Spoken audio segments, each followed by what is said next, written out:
Agribusiness, brought to you by Kansas Soybean Commission. The Soybean Checkoff, progress powered by Kansas farmers.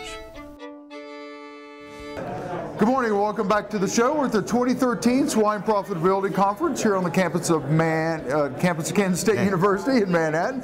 We're joined by Mr. Henry. It's good to see you. Well, thank you very much. Enjoy being here. We had Mr. Henry on, I don't know, about 2 years ago. We were at another conference, got to spend some time with you, so it's nice to get you back on the show. Succession. Getting that next generation onto the farm, moving them forward, teaching them how to be good farmers, good stewards of the land. You're talking about that today. What do we need to be thinking about? Well, it's probably one of the harder topics we talk about in agriculture because, you know, we work all of our lives to get the assets we acquired in order to be a farmer and be in agriculture. And then there comes a time in our life that we need to think about transition and how do we get the next generation into this business that's so capital intensive, and so we can get our assets passed on to them in a good manner so we don't give the government any more money than they deserve, if you will. Right. And make it a workable situation for our kids or whoever we choose to go into business. So. Why does it seem that most farmers don't really want to step away? I mean, as people get older and they build assets like you said, and it's difficult for them to step away. Do they not trust their kids or do they just enjoy farming that much? I don't know that it's not trust. I think it's about communication. It's one of the harder things to ever talk to your kids about because it's just we face our mortality, and so when we do that, sometimes we don't realize how old we're getting. We look in the mirror, we realize it looks a little different, but we don't feel different, so we do it. But we need to start at a young age, and it's long before you're ready to. I remember my parents; they started giving us kids stock in the farm long before they could afford to. When I look back at it, I go, wow, why did you do this? But I understand it was a good plan, the right plan that you have to do.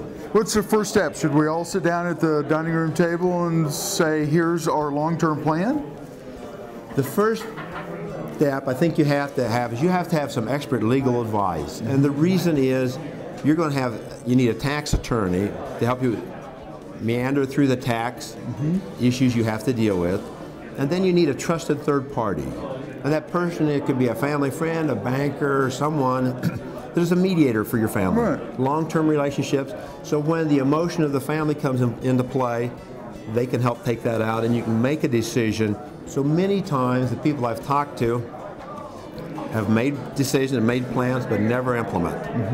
And so you have to have somebody help you through the process. And it's always a case where maybe one sibling doesn't want to have anything to do with the farm or the farm operation. The other one does, and then all of a sudden there's some infighting if it's not spelled out in a will or trust or something like that. Money's a problem for all of us, no matter what you do with it. It's just a necessary evil of life.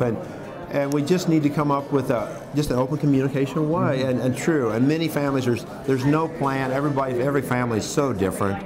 Some are involved, some are not involved, some are live close, some don't live close. And then you have the next generation, the grandkids.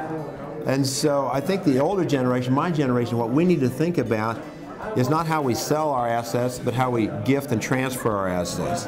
Because oftentimes we think we need those assets a lot longer than we truly do. And so the people that say, if I die with any assets, I just miscalculated, is a goal we all should strive for. Right, perfect. Mr. Henry, thank you for your time. It's good to see you again. All right.